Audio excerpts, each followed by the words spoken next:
Okay, chapter 28, symbolism. So what symbolism was a reaction to realism. And symbolism considered realism trivial, superficial, if you will. And the symbolists believe that there's something way beyond the surface of the eyes. So it's not just realism, it's also impressionism and even a little bit of post-impressionism that they're kind of contrasting, if you will, or countering. So with the Impressionists, obviously, it was about what the eye saw right away and nothing beyond that. It was a very quick sketch, not much depth. It was very, spontaneous.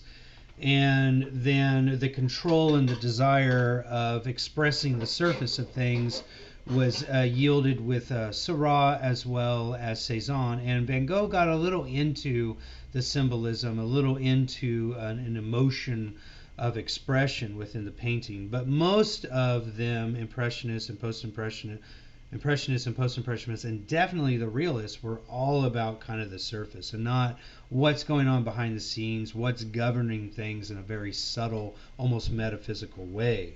But the symbolists are wanting to reveal that and almost kind of get back to the romanticism that we saw just prior to realism, where they wanted to explore kind of more dark, ominous, macabre-like elements to counter the Enlightenment on rationality and logic. And they wanted to focus, like what Rousseau would focus on, with the importance of the heart and the emotions and the imagination that goes behind that. So the symbolists are also very much interested in that. So they're going to explore dark and irrational imagery that's coming from the psyche, right? So that's coming from the mind. With the romanticism and the romantics of those painters, it was more about what's coming from the heart, all right? Here it's going to be about the mind, but it's going to be the psyche in its imagination, or in the imagination and the psyche, not coming just from the heart, but also from the mind. So we're going to look at one in particular, and we're also going to talk about a sculptor that's going to also bridge on the level of symbolism as well. And that's Monk, and we're going to look at the Scream. So the figure is 28.30. And you can kind of see a little bit of darkness and irrational imagery right away with this, and definitely trying to deal with the psyche of modernistic life and the urbanization of what's going on in Europe at this time. And so let's break down why this is symbolic and what visual elements like color and line and movement are unifying this composition to make it very prominent. So first and foremost, the Scream is all about primordial emotions, or primal emotions. And this is his reaction to kind of the heavy, overwhelming elements of what's going on in a second industrial revolutionary environment. So he's feeling unbearable pressures of modern life. And how he reflects these feelings, his own personal feelings, symbolically, is by having the main figure who's there in the foreground, this gaunt, almost undetailed, almost skeleton-like figure, all right, in isolation from everyone else. And that gaunt, almost curve in the body and in the mouth is reflected in the environment around him. That's a curvilinear lines in the sky, like amongst the lines in the movement of the brushstrokes in the sky, also in the waterways that are coming out over under the bridge, that reflect the same curvilinear or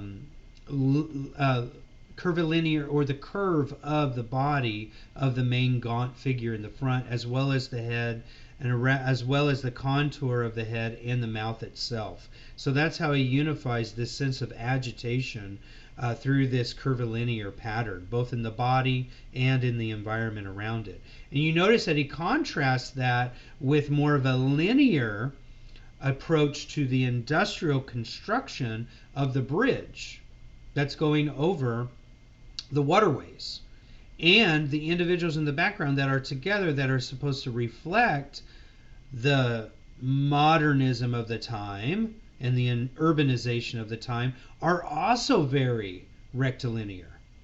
All right, they're also very straight. So you have a diagonal of the bridge, which is supposed to reflect this industrial construction, this urbanized construction that leads to these two very erect and very vertical figures. So they reflect the industrial urbanization of the time by being rect and linear, just like the bridge. And then the gaunt image is curvaceous in reflection to the nature, which is also curvaceous, that is responding in this almost dark and irrational way to the urbanization of the time from the industrial revolutions. Okay? And by unifying the figure in this almost scream-like look, it's echoed by the sky and by the water. So nature is being reflected by the scream of this individual. So he's unifying through this echo, almost like the sky and the waters are screaming just like the figure. Like, what are you doing? Why are you building such a huge industrial urbanized setting? Go back to nature kind of mentality. All right? And he does that also with the colors by making the colors so vibrant and intense with the orange and the reds, and using non-local, just like what Cezanne did. You can see the use of non-local in the sky with the blue that unifies the water. All right. So by doing that, there's this sense of connection with this individual that feels a little powerless from natural situations, this natural occurrence of this urbanization that's developing, kind of the progress that's just naturally developing that this individual doesn't have any power over. And the only thing that he can do is in his psyche is scream. And that's why it's called the scream. All right? So that's one example of symbolism in painting. Let's see where we find it in sculpture. Figure 28.34, Rodin. Now, we're not going to see a lot of sculptures at this time because they're not very experimental. I mean, you're looking at painters that are experimenting from Impressionism, pulling from realism and pulling from Romanticism, and then moving into post-impressionistic movements, then into symbolism, and really kind of playing the gamut between all of these, all the way back from realism, romanticism, realism, impressionism, post-impressionism, symbolism, and going back and forth. Okay, that's happening in painting, but it's not happening in sculpture. All right, and Rodin is going to be one of very few examples. Well, Rodin is the main example on where we see a little bit of these elements making their way into sculpture. And this is Gates of Hell, and it's embedded in realism because Rodin, very much like Chateau did with Ugliano and his children, referred to actual observation of human anatomy versus referring to ancient sculptures or classical sculptures and statues. He's actually going to look at a composition of arranged humans, okay, and refer to the human anatomy. So that makes it embedded in realism, all right, like we talked about in the last chapter. But he was given freelance option with these Gates of Hell. He was given freelance on what the narrative is going to be. So he pulled from Dante's Inferno, and it's the second canto of Dante's Inferno, and it's supposed to be this continuous piece of bronze that he wanted to display. He didn't want to break it up in panels like his predecessors from long back, like in the early Renaissance. For example, Ghiberti. And the sacrifice of Isaac that we saw with Brunelleschi and Ghiberti. He didn't want to break it up into small panels for the doors. He wanted it to be really prominent and strong and in your face. So almost like the post-impressionists, very much putting this level of expression like Van Gogh in your face and building up these patterns and these textures. So he made them these huge one-piece casted bronze doors that weren't casted until after he died, actually. But he had it all laid out, and then he has side panels in an upper section, but the doors themselves were casted in one piece of bronze, which is magnificent in and of itself. They are relief from high to low relief. The high relief element is in the doors themselves, as well as the thinker above the door, and then also the three shades that are on the very top, which are actually freestanding sculptures. So you start with the three shades up top, and if you've ever read Dante's Inferno, you'll know exactly who these characters are. Three shades that are freestanding up top that are locked into low relief cornice down into a central upper panel that is high relief with a freestanding thinker who's sitting there overlooking the gates of hell, which is all high relief, and then the side panels are low relief. Okay, low to high relief, mostly low relief on the side. And it verges on symbolism because of the dark and very irrational, quick breaking away of imagery, like everything's melting together or it's in flux. So psyche has a lot to do with symbolism, and this is supposed to give you the idea of psyche if torn and tormented by having to enter hell. So there is symbolism involved. It is transitory, like the Impressionists, with constant overflowing and influx of figures. Okay, so where you look, it's always changing. People are falling off the doors, they're up on top of the doors. There's all kinds of things that are in flux. So it focuses on that constant transitionary and momentary act within different parts of the gates. That is very impressionistic as well. So there's subtle levels of impressionism by the constant transition of figures, either fluxing or flowing throughout the composition. There's the realism by the studying of actual human anatomy for the figures themselves. And there's also the symbolism, which is the dark and irrational, irritable imagery that you wouldn't actually find in something that's depicting hell. So it's a combo of the three. All right. So that's Rodin and symbolism, connected to symbolism, as well as some impressionism and realism. Now let's talk about architecture. And we'll end with architecture. We're going to look at two architects. We're going to look at Gaudí, figure 2839, and then we're going to look at Sullivan in figure 2842. So what's going on with architectures during this time is something called Art Nouveau. Art, Nouveau. And what Art Nouveau is, it's considered a new type of art that is more and emphasizing more than just painting and sculpture. So a revolution in arts and crafts came about during the industrial age. So kind of like a counterculture to everything must be painting, everything must be sculpture during the industrial age. And with that came different ways to express art. Like architecture becomes artistic. Ceramics becomes artistic. Glass becomes artistic. It's not just a craft anymore. It's not just a industrial feat of architecture and construction. It now becomes a piece of fine art and visual art as well. So Art Nouveau is going to be about using different elements and different mediums and materials to portray that fine art can be more than just painting and sculpture. And so figure 2839, Gaudí is going to emphasize that in his Art Nouveau Casa Milla. So again, it is Art Nouveau. It is a new type of art that is not sculpture, and that is not a temple. It is not a palace. It's a configuration for living quarters, but it's based off of modeling of material like clay. All right. For example, Rodin with his sculptures, Gates of Hell, it all started with modeling with clay first, then that was casted into bronze. And then here, modeling different architectural designs with Gaudí out of clay, and then they're formed over into these architectural feats. Okay. So what Gaudí wanted to do is he wanted it organic and make it look organic and living. All right, very much like a flowing sculpture. Excuse me, a flowing sculpture like what we just saw with Rodin.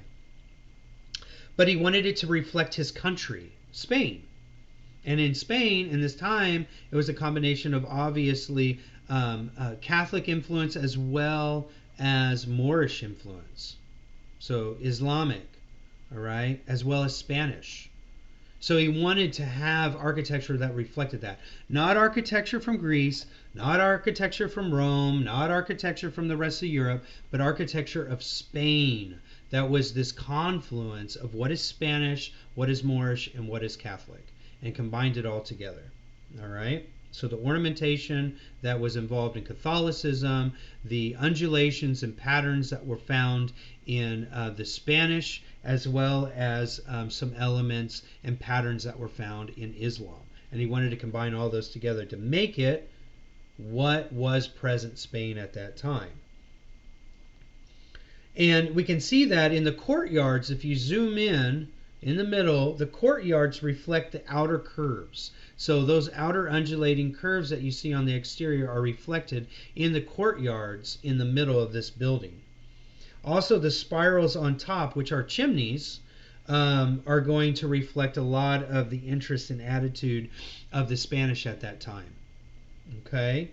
And then it's free-formed. Again, he wanted it to look like it was modeled out of clay, then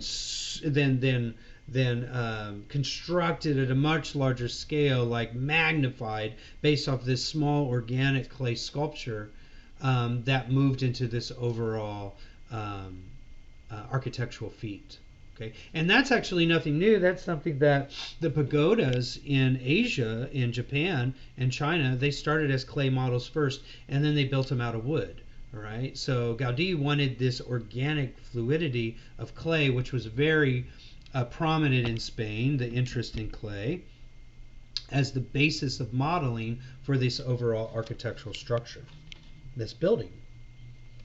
And then in America, Sullivan is going to do the same thing. He's going to combine clay with steel, with figure 2842, the guarantee or the prudential building, figure 2842.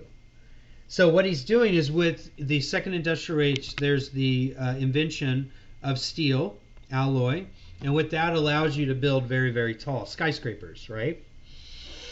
And so he's going to build these steel structures, right? He's going to be the architect behind it. But he doesn't want it just to be this skeleton of steel that only emphasizes office work or clerical or administrative work. He wants to put a veneer on it, and that's where he uses terracotta. Okay? So he combines steel with terracotta. Again, this is Art Nouveau. So it's using materials that aren't typically associated with fine art and combining them, steel, I-beams, and terracotta clay, to make this skyscraper. So that's what makes it a new art, an Art Nouveau. So he wanted, with the combination of the steel and the terracotta, is to temper the office look that you would see in an urban setting with subtle ornamentation. And he used the terracotta to create that subtle ornamentation. You can see it with the overall zoomed out image of this building. At the very top, there's a series of little oculi, right? Which is something that we saw in some of the medieval and early Renaissance basilicas, was little oculi. And he's doing that. He's using these little oculi up on the cornice of the building. All right? And then he has subtle terracotta techniques and styles underneath the windows, the arches of the windows, down all the different gridded Y and X axes of the window, and then also inside. He has a whole bunch of ornamentation on the ceiling, on the banisters, on the elevator shaft, doorway systems that reflects the inside and the outside. They look similar with the use of this terracotta. So when you step inside, you're feeling the terracotta that you originally get when you're approaching the building from the outside. Okay, so it makes its way on the inside. And that leads to his quote, a form should follow function. Okay, so if it functions on the outside visually in its form, it also should function the same way inside, which is going to lead to very prominent uh, um, artists and architects like Frank Lloyd Wright, Frank Gehry, that are going to follow Sullivan, and they're going to follow that motto, that form should follow function. Right? So the interior should reflect that of the exterior and vice versa. So what Sullivan wanted is he wanted free and flexible visual space inside and out. All right? And that is what categorizes form should follow function. Okay, I'll leave you at that and we'll move into chapter 29.